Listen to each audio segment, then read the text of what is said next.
खुलुमबाय नायगिरि नोंथांमोन लोगोसे नोंथांमोनखौ आंनि इउटिउब चेनेल बयखौबो बरायबाय। दा आं गिबि खेब बड' इउटुबार्स मिटआव फंबाय प्रकाश नार्जारी आरो बिनानाव जेनिया जों गिबि खेब लोगो मोननाय सिनायथिनि सिनखौ देखायनो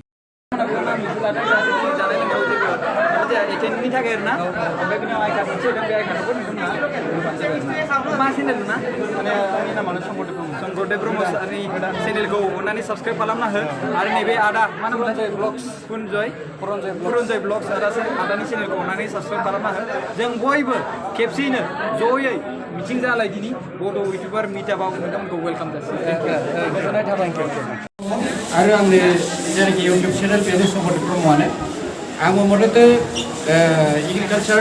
बेस माने आबादनि सायावनो बांसिन ब्लग आं बानायो नोंथांमोननि अननायाव मथथे जेनाखि आंनि एकदम ल' साबस्क्राइबार जुदि अनोब्ला सापर्ट खालामोब्ला माने एसे गोजौआव दावखोगोन होननानै आं आसा खालामो। प्लिज अननानै साबस्क्राइब खालामना होबानो जाबाय नैबे सारनि भिडिअखौ माबा चेनेलखौ